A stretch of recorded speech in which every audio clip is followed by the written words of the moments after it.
عليكم ورحمة الله وبركاته. أقول لكم نصيحة النهاردة، مش هنعمل فيديوهات ولا حاجة، احنا هنقول نصيحة صغيرة بس عشان في ناس كتير بتتلاشاها وبتعديها، وهي موجودة في المكنة معاك عامة يعني، بس أنت ما بتبصش لها لما مثلا لما تبوظ يا تكسر يا تقلبك. يعني ما بتبصش في الحاجة ديت إلا في 3 حالات بالظبط، يا تبوظ يا تكسر يا تقلب التوك. حلو كده؟ وساعتها بترجع تبص عليها أو بترجع تشوفها. طيب إيه هي المشكلة دي؟ انت النهارده بتروح تعمل عفشه بتاعتك او بتروح تعفش مكانتك كل شهر او كل شهر ونص، وفي ناس بتروح كل شهرين حسب استعمال الاله بتاعتك. حلو كده؟ طيب بتروح تعمل ايه؟ بتروح تشحم العينتين اللي ورا الاكسين، وبتغير جلد طعميه وبتظبط حالك وتشحم مقصاتك وبتروق دنيتك وتنفخ على الفريتين، بتفوق على المكنه من ورا خالص وتروق الدنيا، صح كده؟ طيب وتروح تغير زيتك باستمرار، يعني كل 5 6 ايام بتغير برده الزيت بتاعك عشان تحافظ على موتورك. حلو؟ طيب ماشي. البنزين بتاعك دايما ده ما بيفضاش من المكنه عشان المكنه ده انها ماشيه برده كويس. طيب انت ليه بقى بتتلاشى او بتكبر دماغك عن الاكس اللي قدام؟ لان انا الاسبوع اللي فات واللي قبله جالي بتاع حوالي 5 6 حالات قاطمين اكسات قدام. تمام؟ طيب فالناس بتقول لي مشكله الاكس اللي بيقطم ده ايه يا استاذ يسري، او ايه سبب الاكس اللي بيقطم؟ حلو؟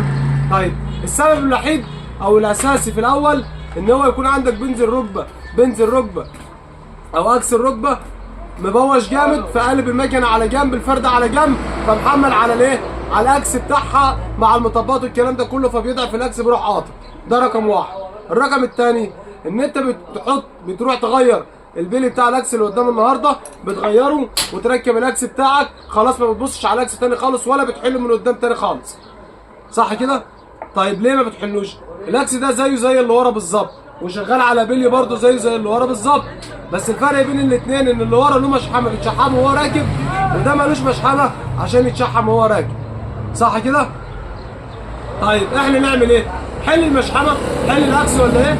حل الاكس بمكانه، مش هتخسر حاجه وانت بتعفش مكانتك. حل صاموله الاكس، طلع الاكس بره، اغسل الاكس وحط حته شحم في البلي من جوه وظبط دنيتك وركب الاكس تاني. هيكلفك ايه؟ هيكلفك حل صاموله وان انت تربطها تاني، مش هياخد معاك 5 دقايق بالظبط، بس هيحافظ عليك ويحافظ على مكانتك ويحافظ على الاكس اللي قدام. تمام؟ تشحيم الاكس اللي قدام على عامل كبير، والبلي عشان خاطر الناس اللي بتكتم اكسات وهي ماشيه او بتفرد بلي وهي ماشيه بسبب قله الشحم الاكس اللي قدام. تمام؟ البند الاساسي بقى ورقم واحد ان اي حد عنده اكس الركبه مبوش زياده عن اللازم ما يستناش عليه، لان دوت رقم واحد بيضعف الاكس دوت وبيقطم. يعني قربنا سنه صغيره من هنا كده، ده حاجه بسيطه احنا لسه ساحبينه امبارح، بس ده حاجه بسيطه عشان كده البلي اللي فرد. ركز هنا كده متاكل من مطرح البلي. في اكسات تانية بقى دي خالص بتبقى مبريه، بتبقى عامله يا دوبك جزء على قد مسمار 10، والله بتبقى ماسكه على هفه بسيط. تمام؟ طب ده سببه زي ما احنا قلنا قله الشحم، والاكس لما بيكون اكس الركبه بايظ فبتلاقي الاكس الفرده مايله على جنبها، البليه بتحمل عليه بتبدا تكتم معاك الاكس اللي قدام. يبقى نصيحه عشان تحافظ على مكانتك وتحافظ على سلامتك وسلامه اللي معاك. حلو كده؟ لان انت مش لوحدك، انت معاك ناس راكبه معاك، فممكن يقطم منك يعورك انت واللي معاك. طب ليه؟ عشان خاطر ان انا احله اشحمه ب 30 40 جنيه مالهمش لازمه. استنى الفيديو الجاي.